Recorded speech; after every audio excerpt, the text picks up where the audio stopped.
Americans. Hi, welcome to Weekdays Live. This is CJ Holmes, founder of Homeowners for Justice, your host and producer for today's show. And I'm starting right off the bat with give me your forgery. Come on, send me all your forgery, all of your foreclosure violations. Here's the list. I'm highlighting this again. It's now on the home page of Homeowners for Justice. I actually got that done.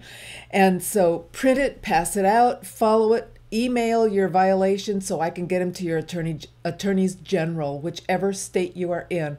Let's make a complete, continued push because things are changing.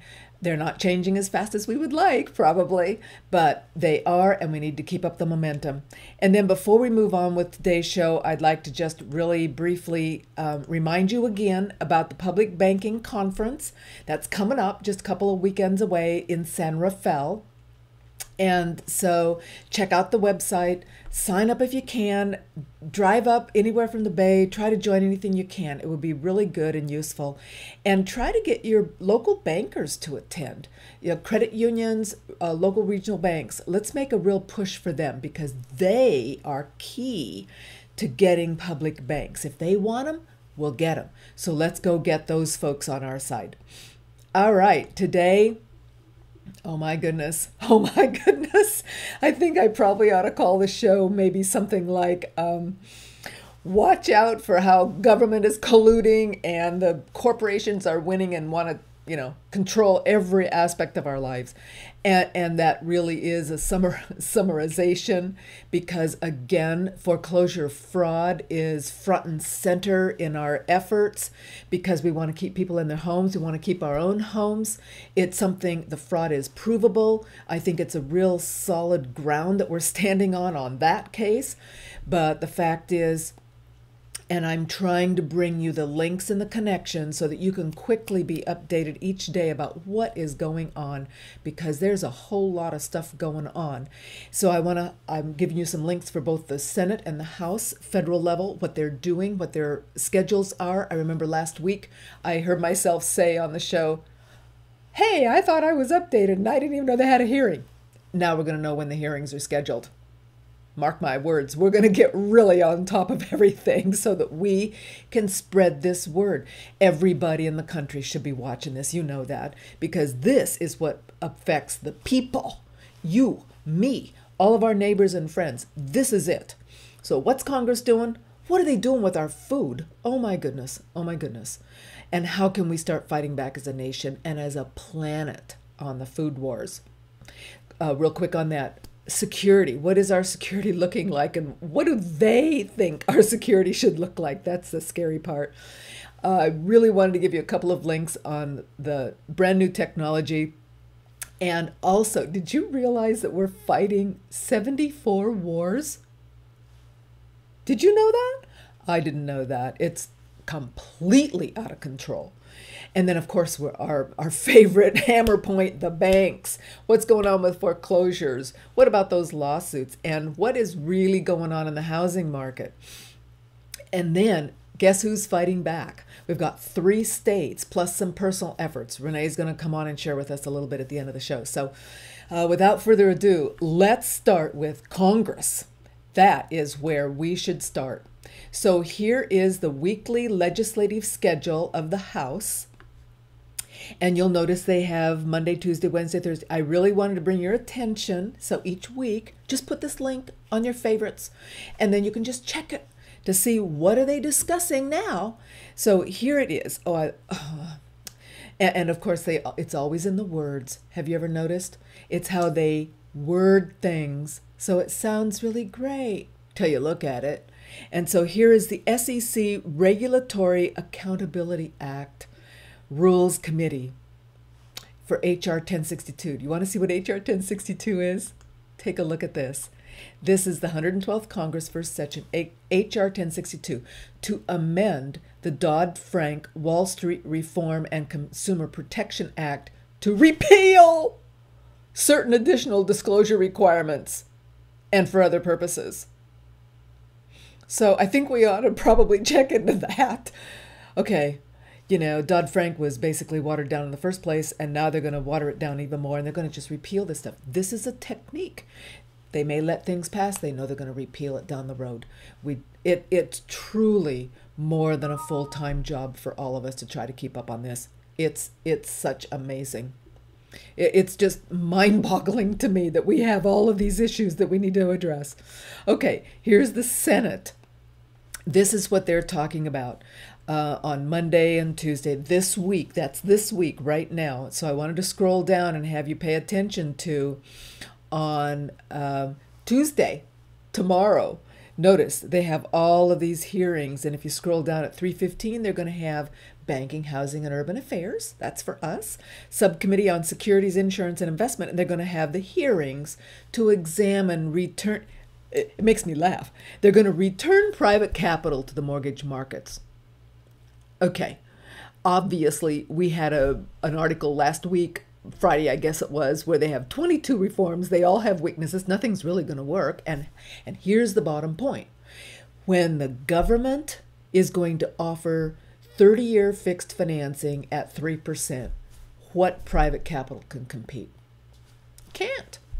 So it would be a very interesting hearing. We ought to probably listen to it. Here is the link to that hearing, the Returning Private Capital to Mortgage Markets, a fundamental for housing finance reform. So they're going to try to, again, manipulate even more. Instead of just backing out and letting the markets do what markets do, they're going to try to keep manipulating to try to get something else to work. And the trouble is, as soon as you start manipulating a free market, you have unexpected consequences. So my caution to you, watch out. We don't know what's going to happen, but we know it'll be something unexpected that is probably not going to help you and me. We've got to focus on our food. I'm sorry. Housing is really secondary. Food and water is first. Without food and water, we don't need a house. So that's why I keep wanting to bring this up. Monsanto won their case in the Supreme Court about the patents on their seeds. And so they win. Farmers can't legally replant the seeds to get another crop. So here's the point. You got to march on Monsanto. You got to actually stop them. They already have legislation in effect. You know this, that we can't sue them in court. They're now legal proof. They stuck that. Remember, they stuck that into the bill for the funding for Congress for the next 6 months or something. It's just truly outrageous. Case of David versus Goliath. I don't know that, but I could see nothing, what I done was wrong. 75-year-old Vernon Hugh Bowman, an Indiana farmer, up against Monsanto, an agricultural giant that owns more than half of the world's seed market. If they don't want me to go to the elevator and buy that grain, then Congress should pass a law saying you can't do it. The case has come all the way to the Supreme Court. Monsanto claims Bowman violated the company's patent on soybeans, genetically modified to resist this weed killer. At the heart of the case being considered by the Supreme Court is just how far Monsanto's patent can go. The company says the seeds can't be reused once the crop has grown, but farmers worry that Monsanto has a monopoly over the seed market for generations to come. So this farmer is saying, I bought seeds that were a next generation removed from what you patented. That patent shouldn't apply here anymore, and Monsanto is saying the patent applies forever. It's a case with wide-reaching implications. From technology to medicine, researchers and businesses are keeping a close eye on what the case could mean for control over their patents. It's well established that seeds and other living things such as transgenic mice is another well-known example of patentable subject matter of living or potentially living material that can be patented. But consumer and organic food groups don't buy it. And when it comes down to this, food is different. We're not talking about the latest cell phone. We're not talking about some fancy new technology. This is about whether people are going to be able to afford to farm and afford to eat. But so far, it appears that the Supreme Court is leaning toward Monsanto, citing that the law prohibits making copies of a patented invention. With Monsanto pumping millions of dollars into lobbying Washington, and with the backing of the Obama administration, it seems for Bowman and small farmers like him, the fight for their farms will be an uphill battle. In Washington, Liz Wall, RT. Can you believe that? Can you believe that? First, I understand they've got millions into it, but to be able to patent the seed and have that run forever and be able to literally control the food market, this is really scary stuff, guys. This I find really, really scary. Oh, and here's the next real scary thing. Welcome to our Congress. The U.S. approves bee death pesticide as the European Union bans it. So corporate politics own the government. It's just obvious. How else would you allow pesticides to continue that are going to kill the bees? Because without the bees, we're not going to have pollination. Come on. These are really serious things that I believe if anything we get into with housing, it's food. I am just shocked. I'm dumbfounded that the European Union can ban this, but, you know, the U.S. is just lock, stock, and barrel in the pockets of the money. It is really scary. Okay, not some quick little things. We know that we've been learning that false flag events often appear where they have a drill, a terrorist drill, and so they're going to do a terrorist drill today. So if you're in Pennsylvania, we're thinking of going to this amusement park, I'd say don't go to this. They're having a massive drill. FEMA is having a massive drill today in the park. Watch out. Oh, and here's one. Guess what's hidden in the immigration bill? See, these bills, they're like 800 pages. How in the world can you even read them? Nobody does. And that's what's so also insane. That's insane. And they pass them, and like Nancy Pelosi said, well, we have to pass Obamacare so that we can read it, and then we'll know what it says. Truly mind-bendingly bizarre. So here's another 800-page bipartisan bill nobody will read. Mainstream media probably won't cover it, but they're talking about a national biometric database. They really do want to know everything about you and me and everybody else in the world. They want to have us tracked and listen to everything we say and do so that they can control us and make more money. Control and money. That's it. Like I said, we should have a dollar sign on our face. You know, that's all we're worth to them.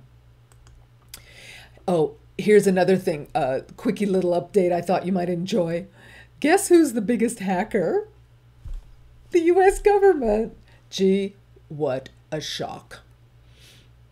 I tell you, the more I read about this, the more it makes me angry, and the more I totally get why the uphill battle against foreclosures is so tough, because they own everything.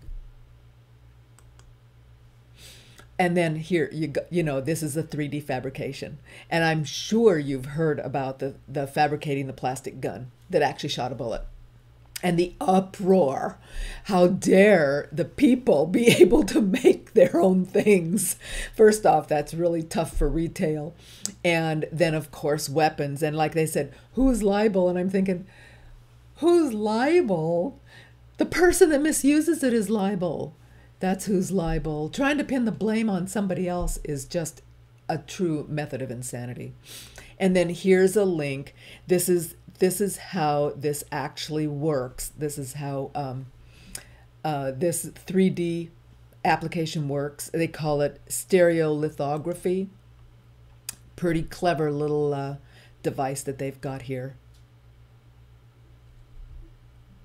And you can watch the little video, see what you think about it. So it's a nice little link.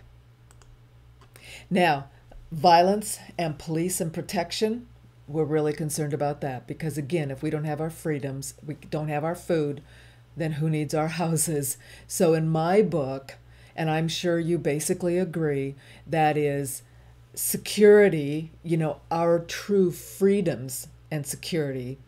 And of course, right now, I think most of us, they already said in the article, 2/3 of the Americans in this country are more afraid of the government than we are of any terrorist act.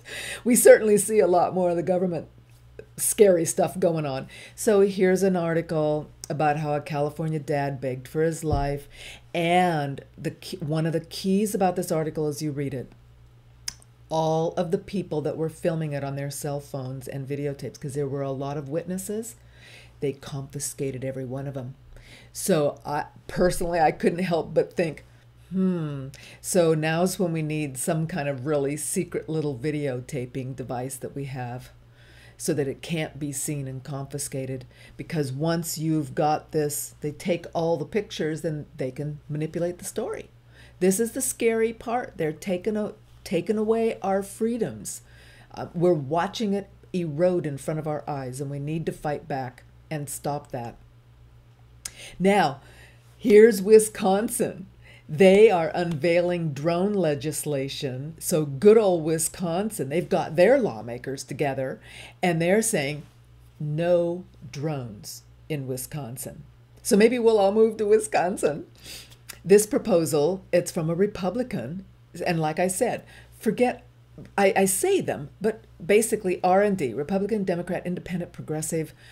What really matters is, are they for the people or are they for the corporate government cartel?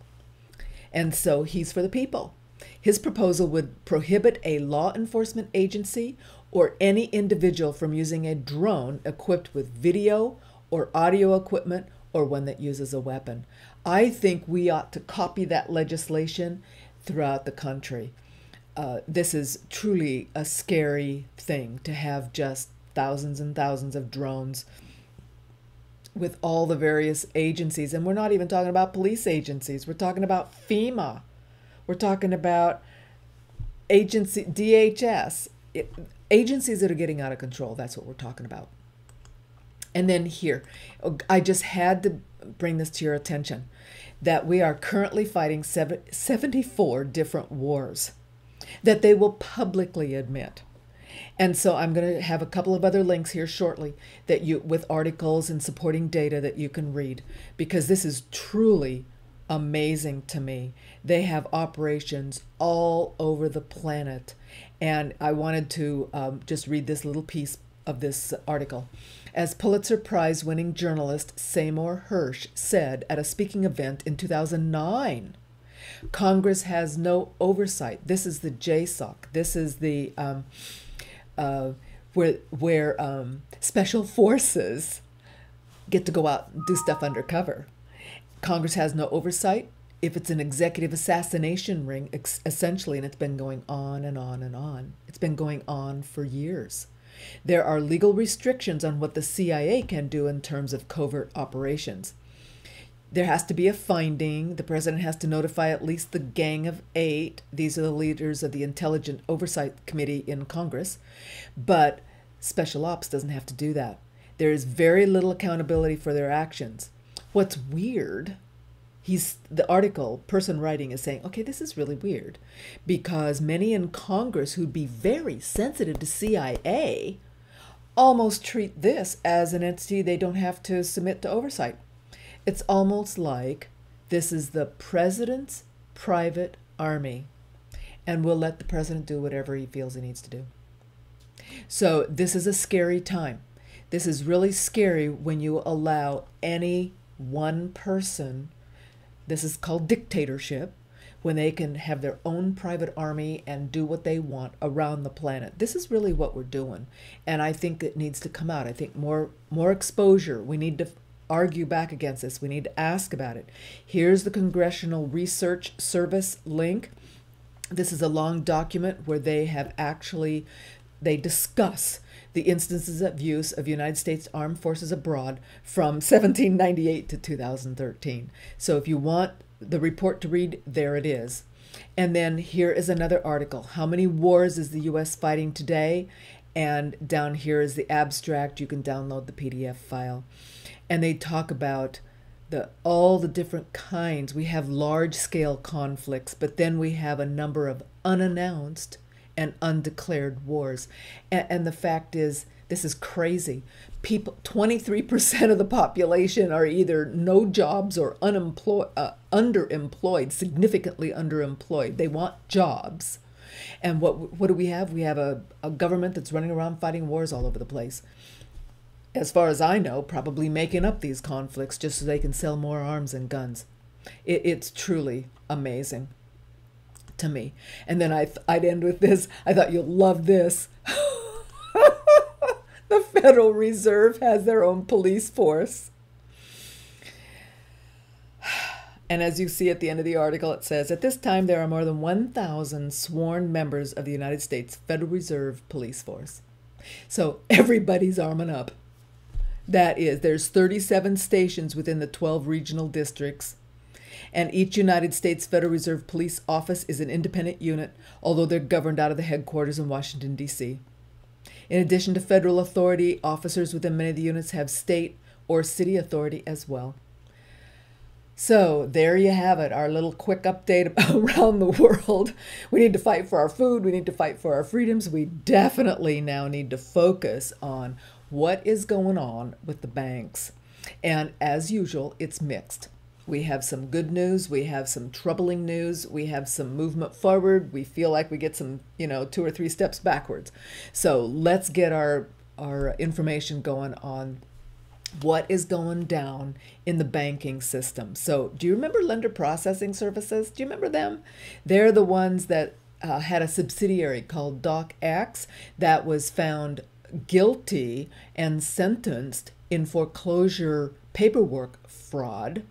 DocX generated over 1 million documents of fraudulent foreclosure paperwork. And you know what's really interesting? I'm thinking, I can't remember any articles about all those foreclosures with all that fraudulent paperwork from DocX. Did those foreclosures get rescinded? Of course not. So let's try to find out what happened to all of those foreclosures, because I know about the settlement. I heard about that. In fact, I keep asking O'Brien's office, did you get any money? Did you get anything? Hear anything yet? And they're waiting for something in writing. They haven't gotten anything yet. I'll keep checking. But here's the point. They have 1 million fraudulent documents, and yet they've taken those houses. This is just completely outrageous, and we are going to talk a little bit more in a few minutes about the independent foreclosure review. It's truly a mystery as to how a government entity can find this is fraudulent and yet give no restitution for all the people cheated. And we're going to hear about that too from one of the people that shared with us on the show just a couple of weeks ago from Colorado, got cheated by that attorney. She wrote me an email. Oh my goodness. She's the one that was defrauded by a law firm in California. So what are her restitution rights when this law firm defrauded her? And this is what we find. This is what I think we're going to find. They may even be able to lender processing. So they're just going to agree to $14 million security fraud settlement. And see, of course, it's including robo-signing, forging documents in connection with foreclosure. And so they're going to pay $14 million. Are you kidding me? That's nothing. They've made billions of dollars, and that is the point. They settle for pennies on the dollar. It's just another fraud tax. Here's ResCap, and I want to just briefly remind you that ResCap was a wholly owned subsidiary, and Ally Bank is GMAC. Notice how they shift the words. So we go, who's this? What's that about? Ally is GMAC. GMAC put ResCap into bankruptcy 2 or 3 years ago, I believe, to try to escape liability. It was real obvious. Just like Aurora's gone through bankruptcy, they're all trying to escape the liability, sell off the servicing rights to some other wholly owned subsidiary. It's their corporate shell game, completely run amok, working for them, hurting you and me and this country. And here is the point that the investors of the mortgage-backed securities, they're saying, wait a minute. You can't just bankrupt your wholly owned subsidiary and escape on the liabilities. So they are still trying to get GMAC to come up with a settlement. And they're talking now, just for this one issue, $25 billion of res cap liabilities. So the fight continues. It generally is with the investors and the banks, the homeowners, upon which this entire fraudulent structure was built. We're just left to get crushed, have our houses stolen, have the banks make more money every time they foreclose, push everybody possible into foreclosure. I'm going to share another story about that too. It's just outrageous to me that we can't seemingly stop them. That's why I started this with, we've got to keep sending our proof of fraud. Anything you've got, send it to me. I will forward it to the attorneys general, because we must get them to file lawsuits, fraud lawsuits, criminal charges against these banks. Otherwise, nothing will change. I swear, nothing will. And that's the scary part. So here's the Office of the Comptroller of the Currency website, immediate release. This was May 10, so that was just Friday. Independent foreclosure review payments exceed $2 billion. You know, it sounds like rah, rah, rah. And here are the subsidiaries. You know, there's 13 services. You can read them: Aurora, B of A, Citibank, Goldman Sachs, HSBC, JP Morgan Chase, MetLife Bank, Morgan Stanley, PNC, Sovereign, SunTrust, US Bank, and Wells Fargo. Had to take a breath. And if you need assistance, there's the number again. But again, they're just saying, oh, we've sent out, you know, more than 2.2 million people have cashed or deposited more than $2 billion in checks. And that's all they say. Now look at this next article. This here you go. The independent foreclosure review payments amount to a comedy of errors. Now, why isn't the OCC telling us this about all of the errors? You'll love this error. The New York Times said today, this was Friday, that a fresh round of checks had gone out from Rust. They were written for the wrong amounts. So the first checks that went out bounced. Now they're written for the wrong amounts.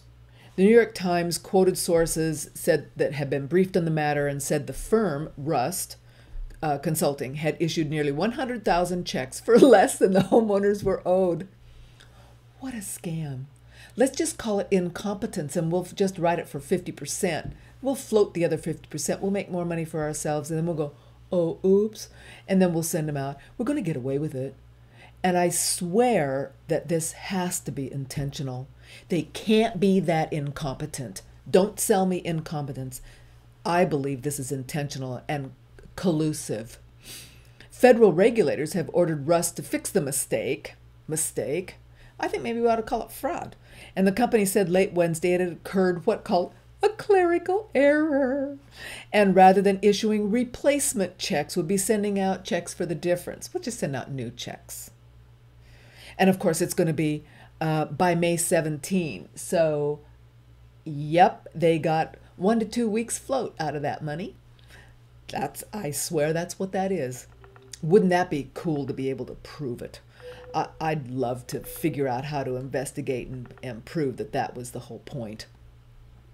There's got to be something behind this. And of course, they've become a favored middleman for class action lawsuits and government settlements. And they have Political Action Committee is spreading campaign donations across Washington. So they are buying the business. They're allowed to buy this business and then float the money for themselves. And of course, here's Elijah Cummings, Democrat from Maryland. He's calling the payout the worst settlement I've seen in my life. He should have called it the most corrupt settlement he's seen. And he's opened an investigation into the problems and the hiring of Rust. And, you know, hopefully that will show up in the, I think he's a senator, in either the House or Senate or whichever he is, in the list of when they're going to have an investigation. And maybe we can, you know, send comments or talk to him about this and share with him the fact that we feel that this is a corrupt collusion. I'm just trying to think of every little way that we can, without completely changing our whole lives, try to make a difference. It's very difficult when you're volunteering and all of the time you put into it, you get nothing other than just your effort and knowing that you're working on it to try to make each thing that you do count. So here now is what's happened in Florida. This is a step back. I'm sorry, Florida. HB 87, they call it the foreclosure inferno. And this is really, really scary because H.R. 87 shifts the burden of proof from the plaintiff. Now, see, foreclosures, Florida is a judicial state. So for the bank to foreclose, they have to be the plaintiff and they have to file a lawsuit. And so in their case, the bank turns into the plaintiff, and typically the bank, and the burden of proof is now on the defendant, which is the homeowner. If the bill is signed into law, homeowners must prove, the homeowner must prove that the bank lacks the legal right to take your home within 20 to 45 days of the date the bank served the notice. And so they've reduced the timeline. Yeah, they were calling this the rocket docket, if I remember.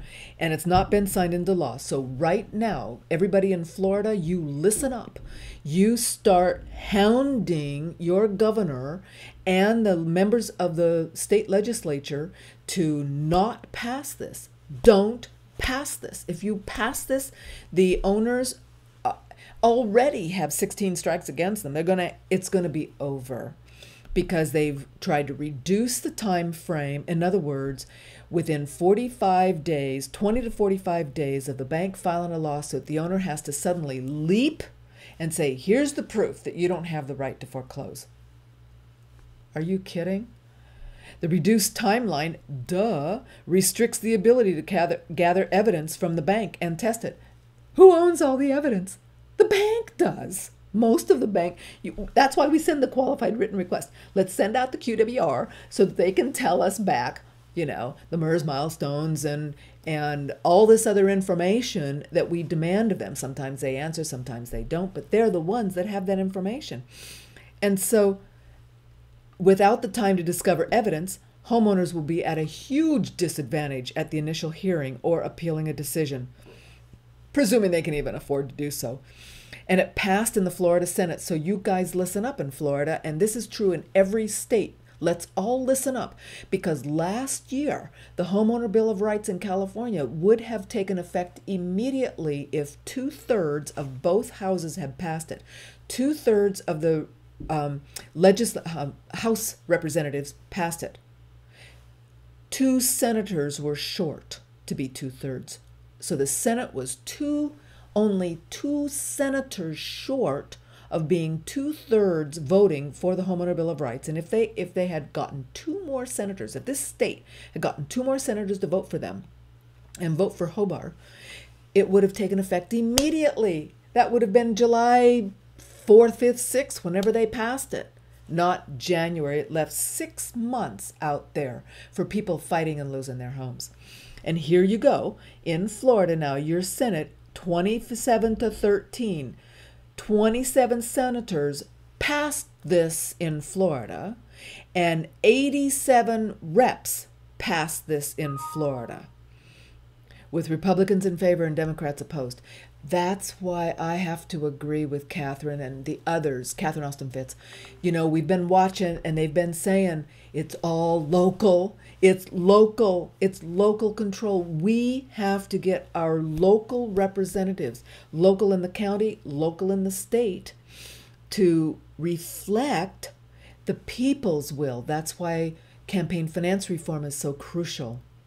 Because as the states can step up and, agree to pass drone ban laws, agree to pass other kinds of laws to protect the people can have some clout.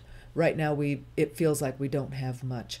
And so now they're just talking about 154,000 foreclosure filings in February in the United States this year. And Florida led the way with 32,000. I've had other links in the past that we've been able to look at. And see, the plunge in home values. This is a good, well-written article.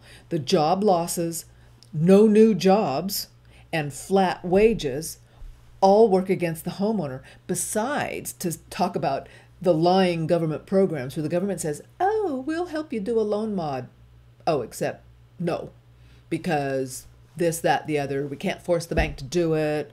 Fannie, Freddie, they still rather just sell mortgage-backed securities at 8% so that they can get all that money coming in, and doesn't matter to them about principal reductions because that would hurt profits.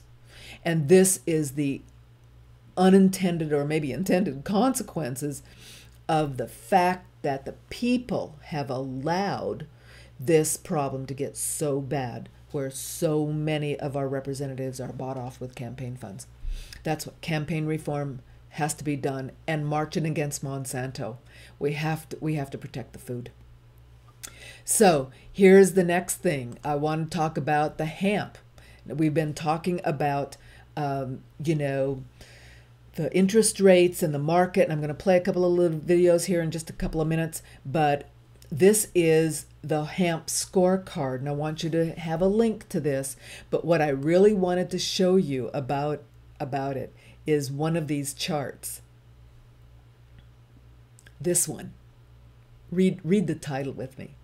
Existing homes on the market at low level, that's this number here, about 2 million, just under, and number of units held off the market remains high. That's this number. That's 4 million. Here we have it. This is how many vacant foreclosures they have. 4 million. And they know that they are driving up prices by withholding that from listings. Did you get that? They know exactly what they're doing. They're driving up the existing homes on the market, units held off the market. This is hemp. This is Fannie and Freddie. These are the vacant foreclosures I've been talking about, but didn't really know how many. I knew they had at least 1 million. 4 million homes. Twice the number of listings. So if you're a buyer and you can't afford to buy a house because there's such low inventory, don't blame me and don't blame the sellers, because the sellers are still upside down. Millions and millions, 12 million of them, so they can't list. They'd have to sell short. You blame Fannie and Freddie, and let's start hitting our representatives with that. This chart is really, really powerful. I wanted to bring that to your attention. This is another outstanding chart. These are how mortgage quality is improving. I wanted you to actually just take a look. This is the whole point of the loans. We have Fannie and Freddie. These I think are in trillions actually. Billions. So you have 5 trillion for the two agencies. These are the option arm. These are all subprime loans all day. Here's Ginnie Mae. And so these charts can be very helpful. Here's a detailed historical outstanding mortgages. I don't want to spend too much time on them, but you're welcome to review these because this tells us about the future. These are the things that we can recognize when a market maker, when a kingmaker goes into any kind of market. Whatever they do, if they stumble, if they offer super discounted pricing, whatever they do, it shoves the market back and forth. They're manipulating markets. Our markets are no longer free markets. Our markets are government manipulated. Get that in your head, and then you'll make better decisions. Here's a quickie little warning about the looming housing meltdown. He says some really interesting things I thought we need to hear. It's just a real short little thing.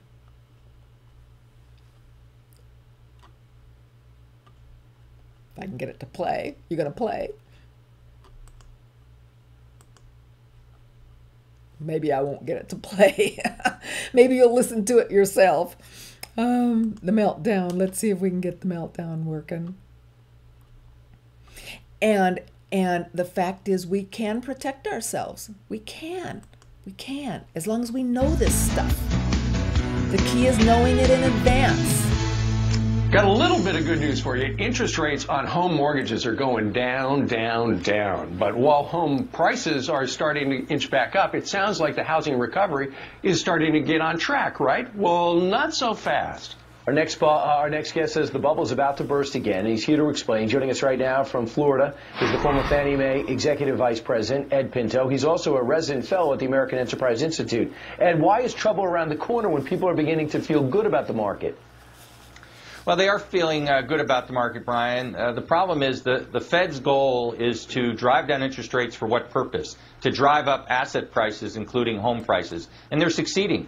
Home prices are up about 10% over the past year, the highest rates in many years. The problem is that the only way people can afford these higher rates is the higher house prices is with these low rates. The monthly payment stays the same even though house prices are going up 10%. Well, that's sowing the seeds for the future problem. We're at the lowest interest rates in 100 years, and eventually they have to go up. And when they go up, they're going to go up by a modest amount, but it's going to end up taking rates from about 3.5 to at least 6. At that point, incomes either have to go up by a third, or house prices have to drop by a quarter, or they have to loosen underwriting once again, and we've been down that road before. And so that's the problem. Also, one of the components to this, Ed, is the fact that, and this is what grabs the headlines, home prices right now are going up, and people go, great, I feel a little richer. The reason for that is the inventory is shrinking. Look at this. Home prices up close to a little over 9% in the last year. But here's one of the problems, and this could lead to another bubble, and that is the government still is in the business of giving mortgages to people who put nothing down, right? That's absolutely right. So about half of the people who are buying homes today with mortgages put down a number that rounds to zero. They're either getting a loan from FHA or the Department of Agriculture or the Veterans Administration.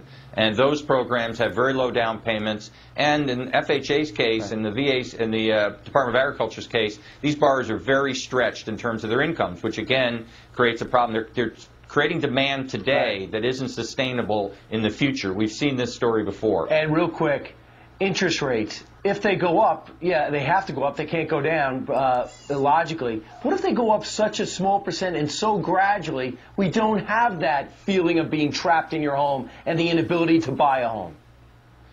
It could happen that way, Brian, but history shows us, and I've gone back and looked back to 1860. These trends go on for a long time, and when they reverse for a long time. And so we're at the lowest rates in well over 100 years. And when this reverses, interest rates have been coming down for 30 years, since about 1981. When this reverses, they will go up.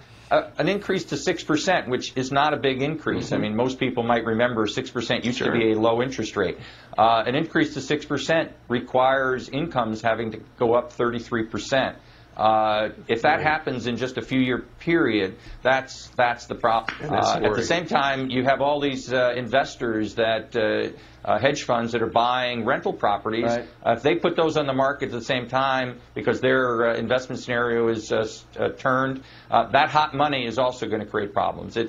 We're really creating distortions with these low interest rates. The sooner the Fed starts unwinding this problem that they're creating, the less the problem is going to be. Indeed. All right. Great advice. Ed Pinto, resident fellow at the American Enterprise Institute, joining us today from beautiful Sarasota. Thank you, Ed. Okay, that guy sounds really smart. He's absolutely right. The Fed is manipulating the market with the low interest rates. And of course, he's making some statements like the Fed, the sooner they can unwind these low interest rates. The trouble is, what he's not recognizing is that the Fed can't unwind it. That is my humble opinion. Well, actually, based on the things we've been talking about and showing, the fact is if the Fed raises the interest rates, then the interest on the debt just wipes out this country. We can't afford the interest on the debt. And so they're hamstrung. They've gotten themselves between a rock and a hard place. And like he said, remember when the hedge funds, their investment metric shifts and they dump them on the market? And gee, you knew more than he did by the time you listened to what he said, because I just showed you the 4 million homes that are vacant, that are sitting there, that Fannie and Freddie own, and they just don't talk about them. And that's the point. It's the black hole of information. So without that discussion, without taking that metric into the mix, how can you expect to have anything that makes any sense? And that's where we're at. We're living in a world where the knowledgeable people, even them, they don't have all the knowledge that they need. And of course, he used to work for Fannie, right? He's right there. They're asking him on the news, the information. He's saying the right things. Why isn't he in front of Congress? Why isn't he telling Congress this stuff? It's a puzzle, isn't it? How do they pick? Does anybody know? How do they pick who they listen to on these committees? I'd like to find out, because you and I, we need to get in front of those people and tell them the truth. They need to hear it. If they're not going to hear it from their own people, maybe they would hear it from somebody else. Who knows? Anyway, I wanted to share just a couple more quick things, and then we'll get Renee on with us. This is another interesting little comment about the real estate market. I don't think I really want to play it, but it has the archive. I'll have the archive link. It's the Foundation for Economic Recovery here in New York City with rents. I can speak firsthand, pressing higher. Vacancy rates below the 5-year average. But this recovery, is it being felt around the country? Is it the reason for the recent rise in equity? Let's find out from a man who appraises. Okay, and they're going to go on and talk about, and it's good information, but you can listen to that on your own time. You'll have the link. So now that clip will show up when you get the link. And the bottom line is, it's a manipulated market.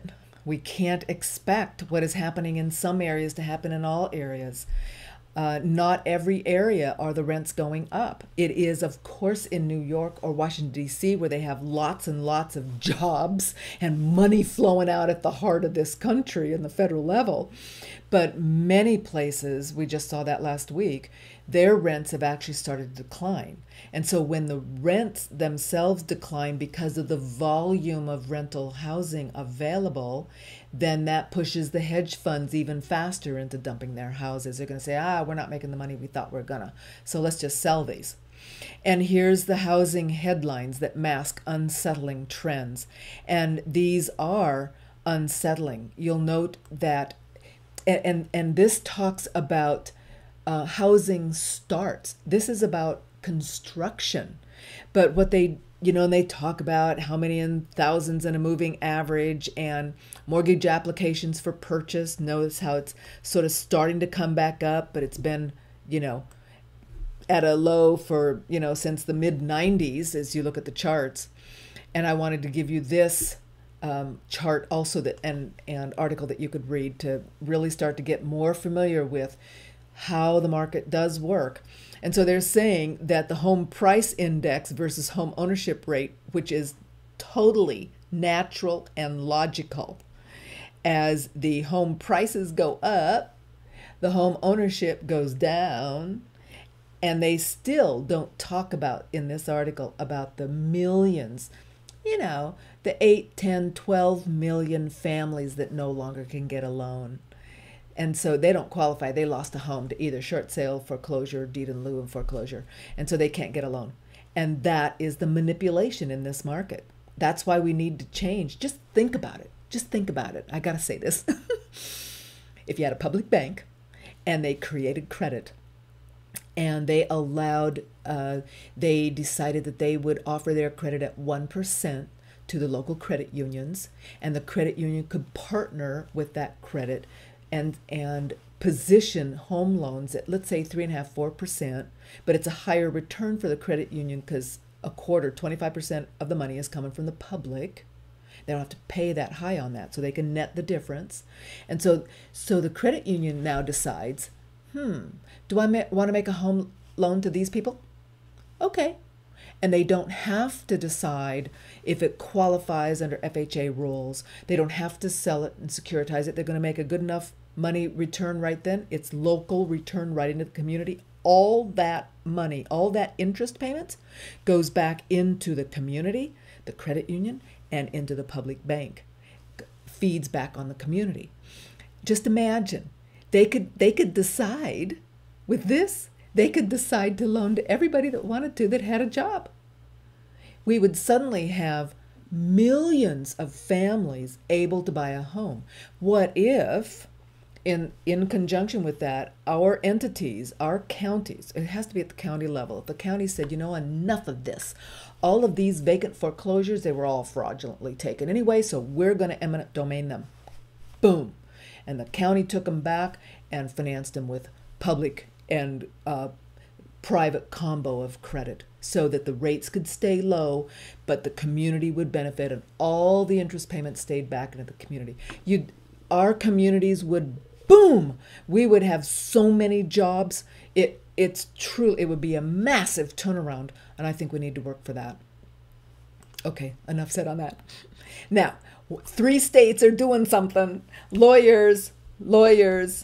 Hey, Renee, you joined us? Hi. Yeah, okay, let me just talk real quick about Colorado, New York, and Michigan.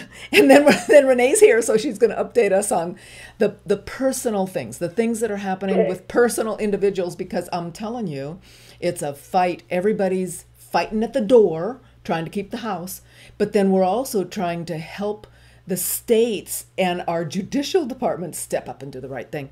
So here, of course, we talked on Friday about the Colorado foreclosure, that one judge who looked at the Colorado statutes on foreclosure and said, it doesn't seem to me that homeowners facing foreclosure are being treated fairly. Boom! They've now had more than a dozen lawyers are offering to help her with her foreclosure. And she says there's just been a steady stream of them. She's 43 years old, a part-time saleswoman. I'm sure she had a great job before the economic disaster. And talked about attorneys offering to take her case for free. She says she's not bitter they weren't there to help her before. Everyone wants to be paid. They have to be paid or they're going to go broke too. But she's referring to herself. You're facing foreclosure because you can't even meet your house payments. And she hopes that she can have a team of them take on Colorado's foreclosure process. And this was a U.S. district judge that William Martinez issued an interim preliminary injunction stopping the auction of her 4-bedroom house, saying she had prevailed enough to challenge the constitutionality of state law. Oh my goodness. We're just super excited about Colorado. We're going to keep looking at Colorado. We keep hoping, like, here's the lady in Colorado that tried to have a law firm in California help her. Remember her? She was on a couple of Fridays ago. Carmina, and she wrote me a quick email. I'm going to just segue to that real quickly, read you just a little bit of what she wrote. She paid $3,500, and remember, the day of the foreclosure auction, she finally got the truth out of somebody on the phone of the attorney's staff that says, we can't help you, you got to file bankruptcy. And so she's now trying to get restitution. She just got off the phone with the State Bar of California and was informed that the fact that she resides in Colorado and the State Bar of California licensed the attorney does not affect her eligibility to apply for restitution. So that's a good news. While the attorney in question has since been disbarred, he was an attorney in good standing when the contract was signed. And the State Bar of California only has jurisdiction over attorneys licensed in the state of California. The fact that he was in question and was disbarred clearly shows that he was an attorney that he shouldn't have been, in my opinion. They imposed the maximum discipline on this attorney because they had jurisdiction over him. The statute of limitations for her to file a complaint and request restitution is 5 years. So I'm telling this to everybody on the planet that had any California attorney that's been disbarred. Your statute of limitations is 5 years. And guess how long it's going to take for her to receive restitution? They won't even get to her request for the next 1 to 2 years. That's because of all the level of fraud that attorneys in California have committed. She was told that the waiting list is very long. Sounds sort of like the waiting list for forgery on your notarization on your documents. 1.5 to 2 years. They are so backlogged. It will be a long time. And then, of course, there's 2 forms to be filled out, the attorney complaint form and the client security fund application. You can just go to the State Bar, I'm sure, and get it. She's sent them to me. I'll try to get them uploaded at some point. Sorry, it probably won't be today. My day's already booked. Okay, that's Colorado. New York Attorney General Eric is announcing new enforcement actions against the major financial institutions as part of his effort to protect New York homeowners after calling the first such lawsuit last year a template for future litigation. And that was last year. In October, Schneiderman sued Chase and Company, alleging that Bear Stearns, which JP Morgan took over in 2008, deceived mortgage bond investors about defective loans backing the securities that they bought, which, of course, as we all well know, led to monumental losses. He said the case would be a model for future actions against banks that issued mortgage bonds during the real estate boom, and he sued Credit Suisse Group on similar grounds next month. We do expect this to be a matter of very significant liability. That means they're going to ask for a big amount. That's what I heard. And there are others to come that will also reflect the same quantum of damages. We're looking at tens of billions of dollars, not just by one institution, but by quite a few. And we already heard Friday that he's suing them for breaking the rules in the settlement, which this goes ahead and talks about. So New York AG's active. We know that our California AG sued Chase on credit card fraud. And remember how the wording, it could have been lifted right out of foreclosure lawsuit, robo-signing, fraud. They don't have the authority to do what they're doing.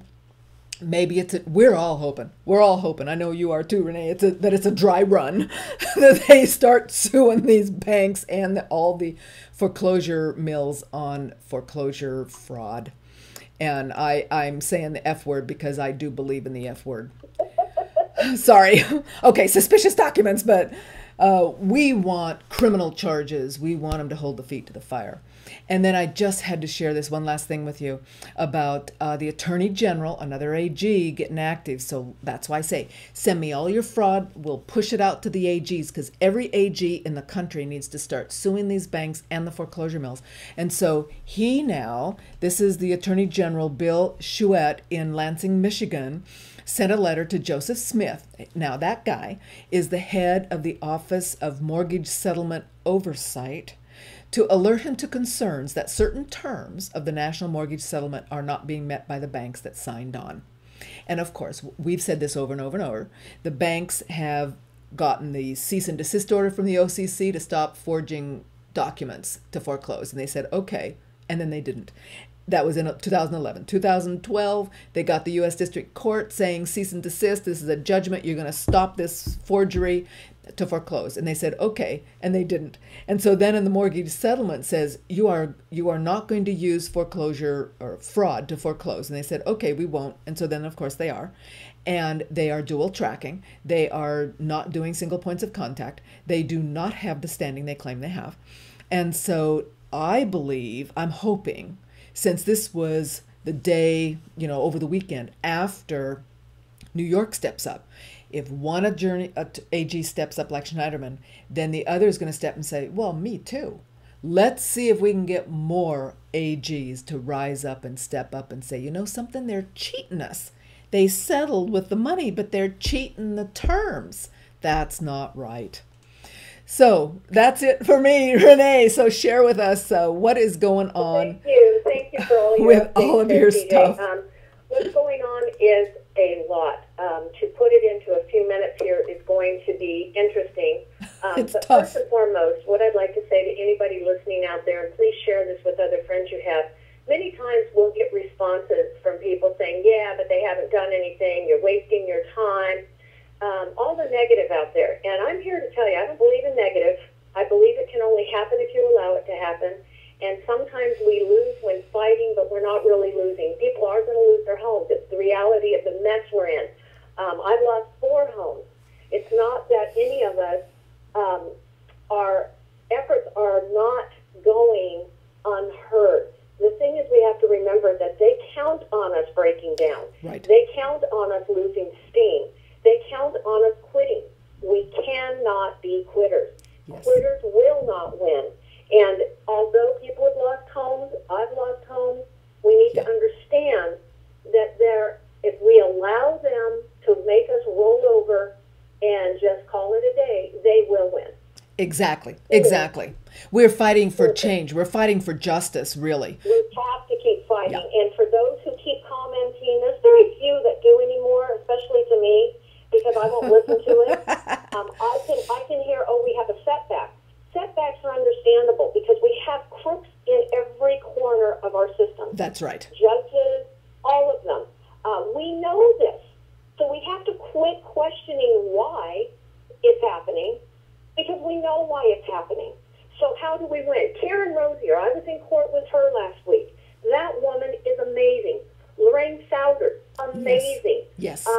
We have Jack. Look what he did last week. Amazing. These are things that are happening because they're not quitting. Exactly. Karen stood in that court hall room and said to me, Renee, you know what? This morning, I was ready to pack it in. And I said, oh, no, you don't. You're one of the winners. Stop. Exactly. Stop. So before I go further, I had to say that because there's some people out there who commented, oh, you're wasting your time. Tell the truth. Tell people the truth. Well, I am telling you the truth. You want to quit, you're going to lose. That's right. That's right. You know, so just shut up and go away. If you're not going to fight this fight and support us. Because you know what? If you're not with us, you're against us. And I'm tired of the negative Nancy. So thank you to all of you out there who are continually, day after day, year after year, fighting this fight. Quit being mad at other people for your loss, because your loss in the future can still be a gain. It can be. We can still win. We are going to still win. We will, and we are winning.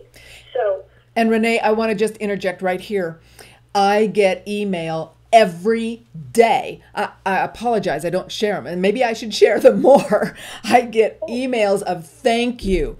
We're not in Kansas anymore. Because of you, we're fighting back. We're keeping the house. We thank you so much for standing up and sharing what you know.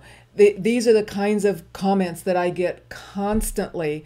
And it's one house at a time. It's one person at a time. And one house, one person, and exactly what you just said. Even over the weekend, there was a live stream of a family who was to be evicted on Saturday.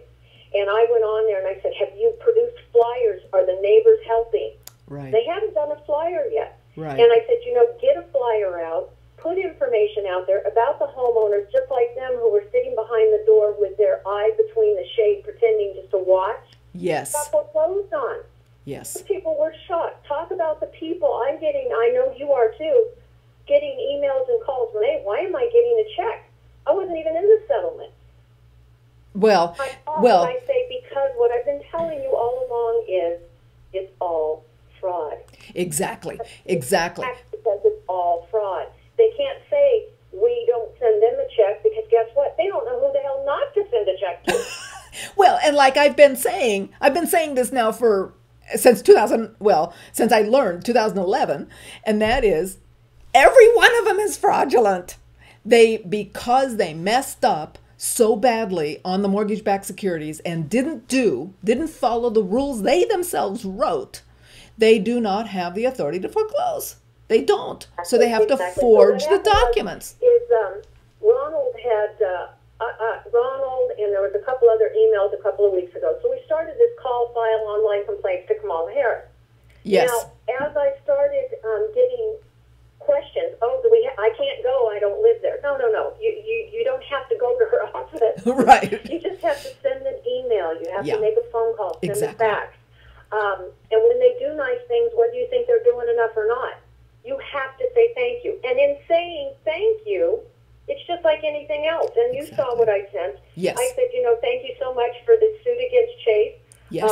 Its verbiage is exactly what we're fighting in the home. And then I just transcend right into that. So when you say thank you, people are going to open, people are going to listen.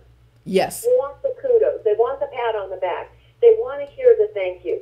So as much as we don't think they're doing enough, the more you're heard, no matter how you get heard, it is important. So we send, thank you for that lawsuit against Chase. And by the way, you know that fact that you said robo-signing and fraud and da-da-da? Well, here is exactly what you know. And this is why I know they know. COPPA has been involved in things with the AG. We know they know. Yes. No matter what, it's just like anything else. As they say when you're going to make a speech, tell them what you're going to tell them. Tell them, and then tell them what you said. Exactly. And the more you repeat what you said and keep telling them, we're not going away. Yes.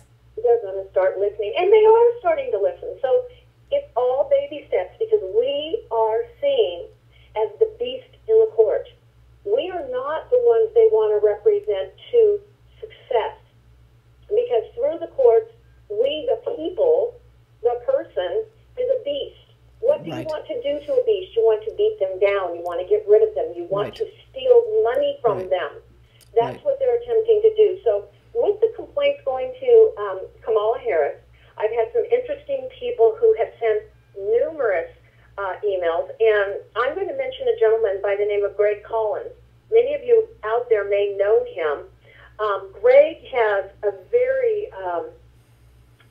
well, it's a horrific story. I'm going to read a little bit of this to you, and this is what Greg sent to Kamala Harris. Let me get it down here. And when you hear stories like this, this is why we fight, folks, because we have people who have fought themselves right into prison, right into jail because of this. And here is his story, and please bear with me. Greg Collins writes, Dear Kamala Harris, I've been held without charges since January 2005 in Ventura, California, by the Ventura County Sheriff. I believe that I am prevented from exposing mortgage fraud, police and judicial witness tampering, threats, intimidation, destruction of evidence, and placement substitution of documents pertaining to my home and vehicle titles and ownership of business. At the time, my leg was in a full cast because my leg had been badly broken to try to stop me from exposing mortgage fraud, and my female friend was coughing up blood and barely able to stand or breathe. Now, this goes on. On the page, Call, File Online Complaint on Facebook, his whole story is there. How much more do you need to hear to know that you're already blessed, first of all, to not have experienced this? And if you have experienced this, why would you quit fighting? You do not want others to be here, to hear that they have been harmed, killed, like the story you showed earlier about the father begging not to be beaten to death. Yeah. This is the truth. So we need to continue. File the complaints, send in documents, send it straight to her office, send it straight to any office. If you have forged documents in California, but they were done in Arizona, send to Sheriff Arpaio. Send right to the sheriff there. Just say, want you to see this. Send to any jurisdiction. Regardless of whether they say they're going to do anything or not, I can guarantee you they're seeing what you're sending. They know what's going on. They know this is all fraud. And we know, as over and over we're seeing, these people are being arrested themselves. I believe it was Pennsylvania. I may be wrong. Someone may correct me here. That there was a representative who was arrested for embezzling $400,000 out of REO funds in his district. So that's just one case. So by filing these complaints, you're going to hear these stories. I firmly believe that we are winning. Karen Rosier, she is a rocket scientist, folks. Graduate. She really is. And when you tell me, oh my God, it takes a rocket scientist to do this, well, guess what? We have one that's doing it. That's good. You might want to follow her. You might want to watch what she's doing. This woman thinks she's failing. We only know failure based on our success. When you're dealing with a rocket scientist who knows how and has won awards and who has been extremely successful, her ceiling of success is much higher than someone who has not achieved as much. So in her saying she feels she's failing, holy crapola, folks, if we could all fail as much as her, we would all be winning. And we are because of people like her. So I'm on it as a cheerleader this morning, basically to tell you we have things in motion. We have people. We're going to have a call right after this show at 11:30 with people who who not only have ideas, but are doing things. We are going to be filing complaints. We're going to be putting them together. We're going to continue on. Anyone listening who's laughing, thinking, oh, great, just another stupid complaint, guess what? You call stupid, again, it's all based on your reality. So when you call something stupid, that's based on the fact that you must not be doing anything worthwhile in your life. Well, Stupidity breeds stupidity. We are not breeding stupidity. We are breeding action, and we're breeding success. Absolutely. And Renee, I want to share again what Jack did was sent, if you will, and I'm simplifying it. Yeah. He sent a complaint into the bank and he got his auction canceled. Now, what that tells us, and I haven't talked about it today, there was just too much update. I probably will talk about it tomorrow, because we need to understand, the more we understand psychopaths, the better off we'll be, because that's really the kind of structure that we're fighting. And the best... Exactly. Now, and many of you know Don Sweet, and Don a long time ago, and I will always repeat this. He said to me, and this was before I knew, just keep fighting, before I understood. He said, I'm going to give you a description. He said, you're going to show up. You've got an appointment with a doctor at the insane asylum. Not just an insane asylum, but the felony prison asylum for people who have been put there for murders and heinous crimes. Yes. You get to the front door, and on the front door there's a sign that says, oh, enter at your own risk. We've been out of meds for a week, but you feel free to proceed if you care on your own liability.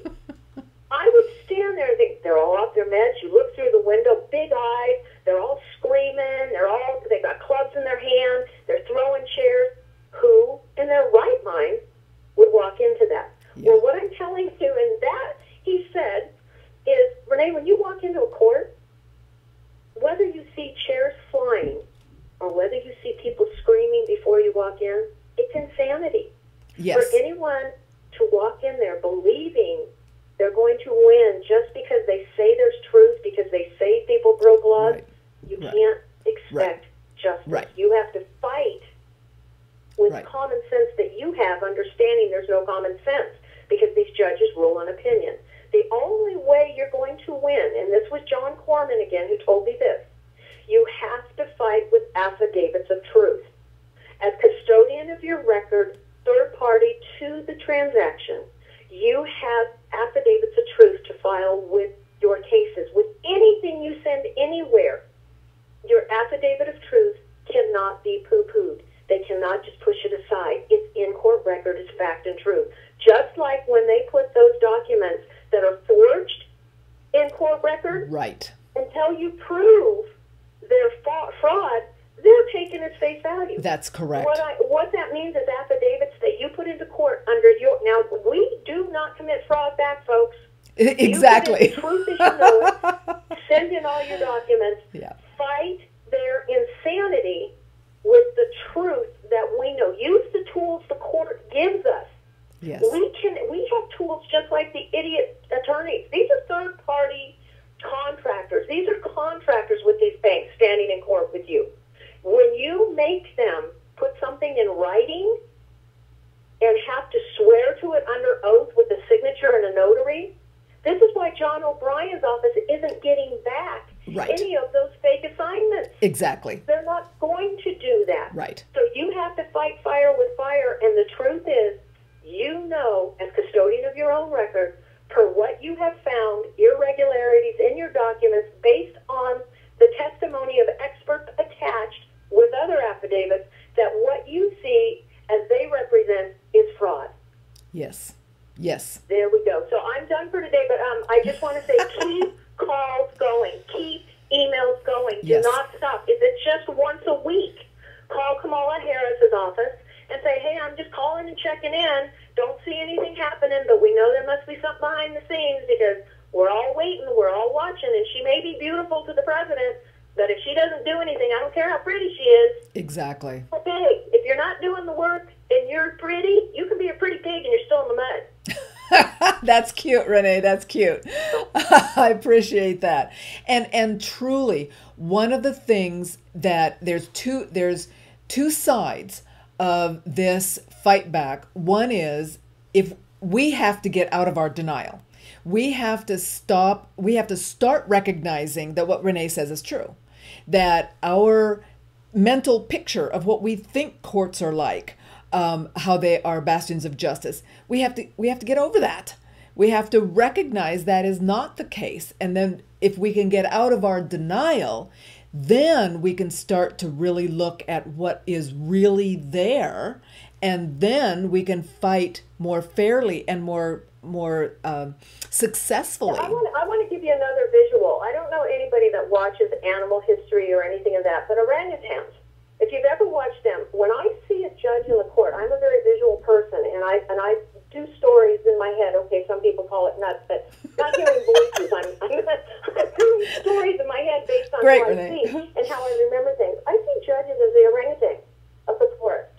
That is the most simple animal, and it watches and it follows. And if you tell that orangutan that they're going to have food, they're going to go find it. But like when you watch the judges, they're sitting there like a damn orangutan, just watching everything, and they know the truth. They know where to get it, and they're going to clobber you if you get close to them. Yeah. They know the truth. They're just big old orangutans in the forest. They know the truth. They're just sitting there doing a dummy-down job, which is to collect money. They're not judges. They're administrators. They're debt collectors. So in Superior Court, we're dealing with monkeys. They're just there to collect the bananas. They're not there to enforce laws. They're not there to enforce any crime.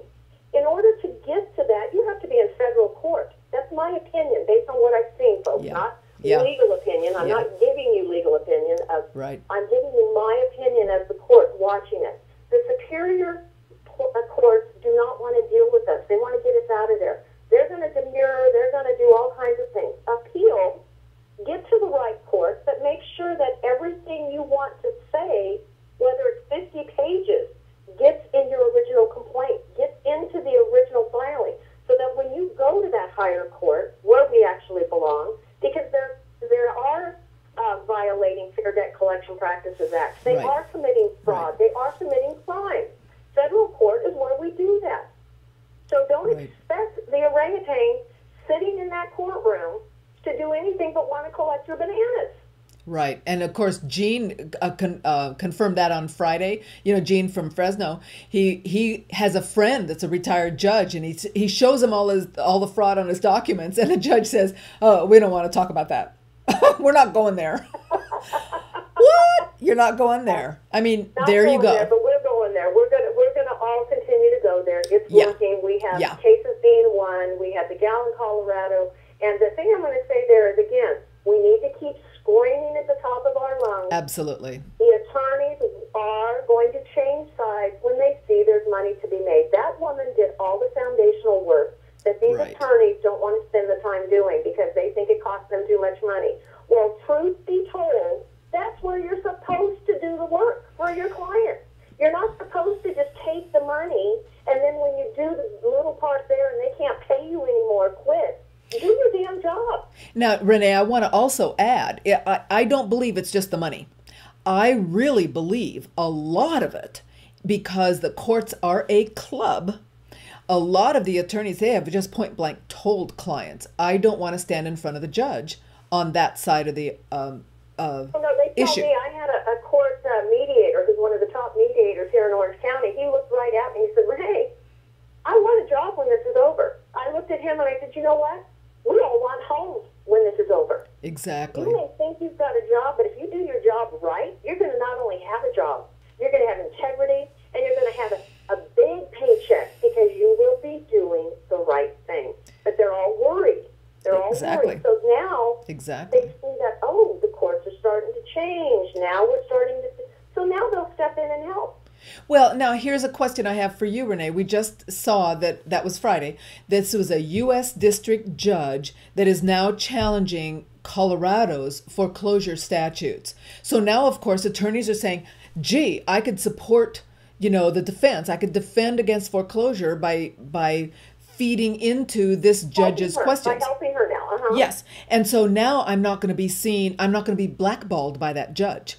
Because the judges can blackball attorneys. It's really scary for them. And that's what he means, sort of, he wants a job. He means he wants to be able to go into court and actually get a, if you will, relatively fair judgment. And I got to tell you, I hear you say that. Yeah. And I think bullshit, excuse the expression, but any attorney worth his weight in gold that wants to be an attorney knows the big boy system. And if he's only going into law to do what other people want him to do, then he is that orangutan. No, he's hanging in the tree. excuse. He doesn't want to get crucified by that judge in future deals. Jesus Christ, but he did it. So, come on. But the judge will rule against him.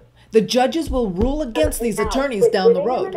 Quit giving them excuses. I will listen to reasons. I will not listen to excuses. This is all baloney. This is exactly what the banksters want us to hear and to perceive and to share. No, I got to tell you, there's litigators out there who are not going to cave because they know, just like Ronald McDonald, sorry, Ron, Ronald Donald says to me all the time, get the judges recused.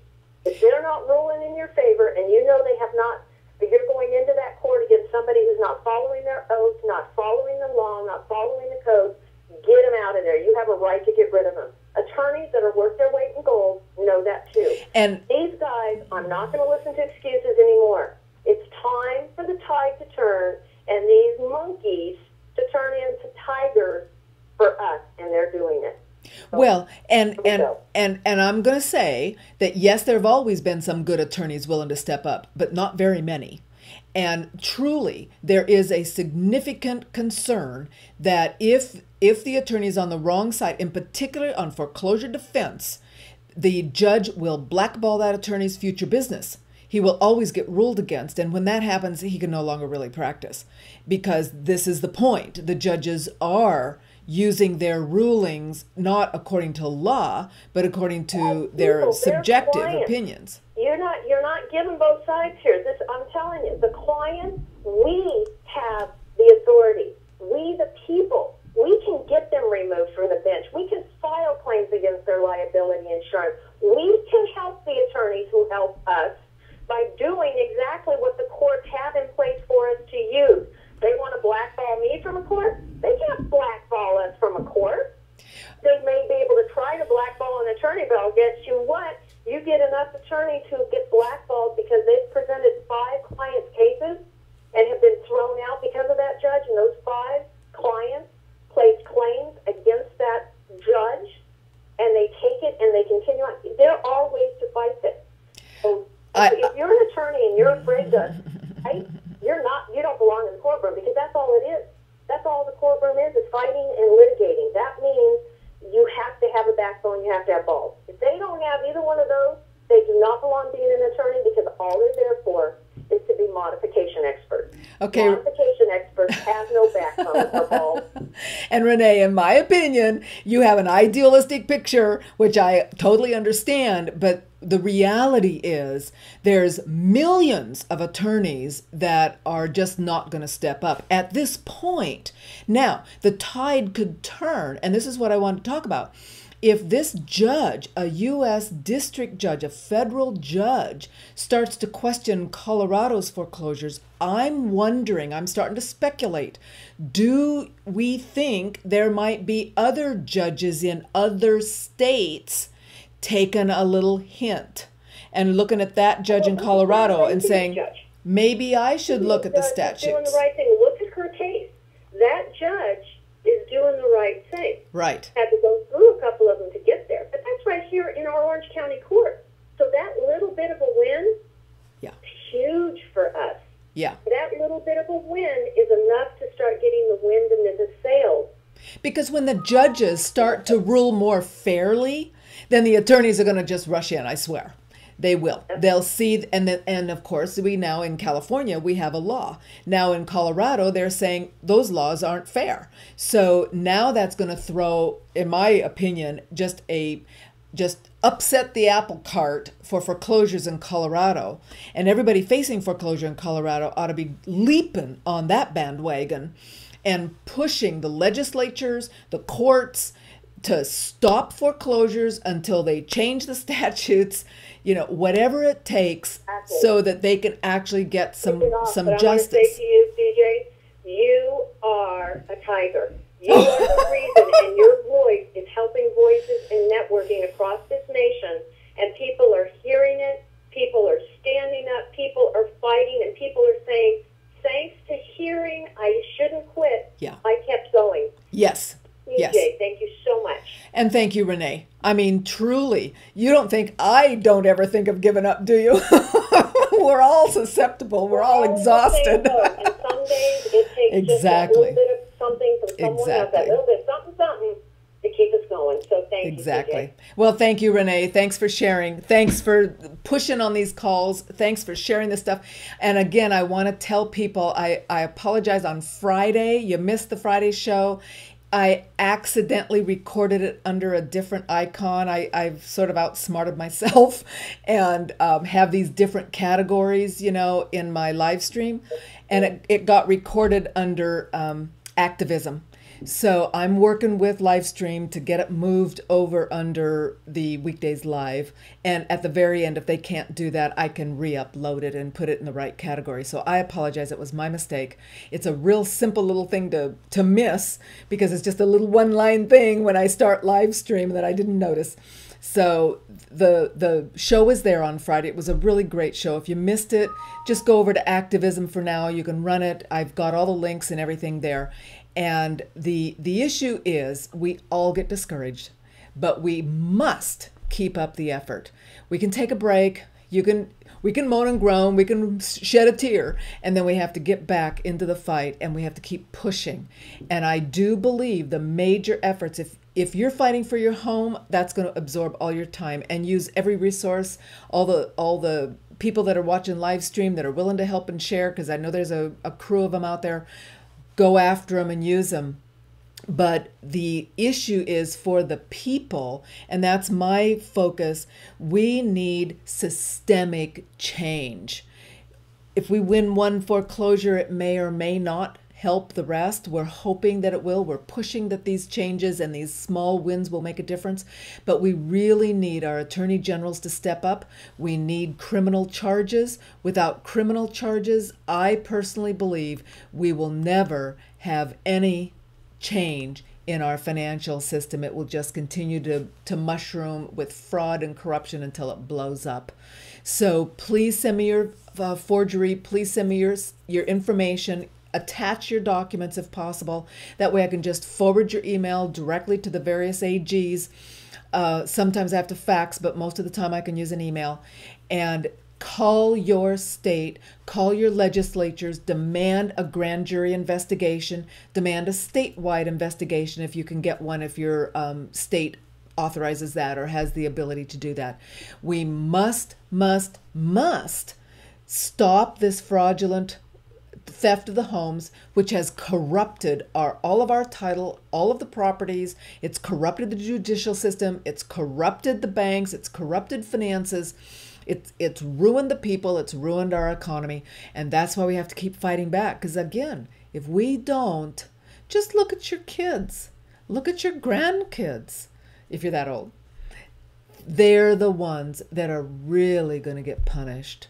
And we must stop them now that it's come to our attention. So thanks so much, guys, for joining today.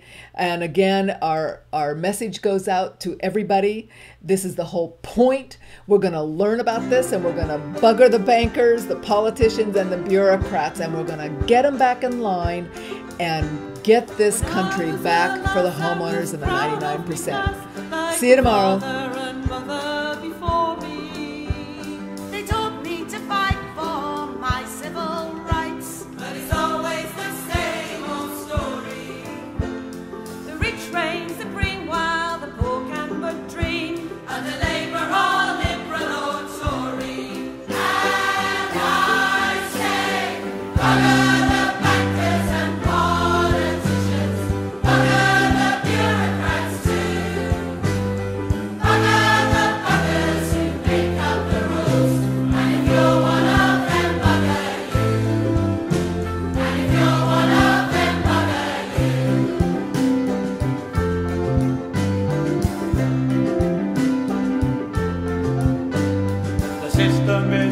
And the money's all spent. We're measured from every direction. The workers get taxed while the wealthy relax. With nary a moment's reflection. Where there's brass, there's muck, and they don't give an arse, 'cause we're programmed against insurrection. And I say, bugger the bankers and politicians. Bugger the bureaucrats too. Bugger the buggers who make up the rules. And if you're one of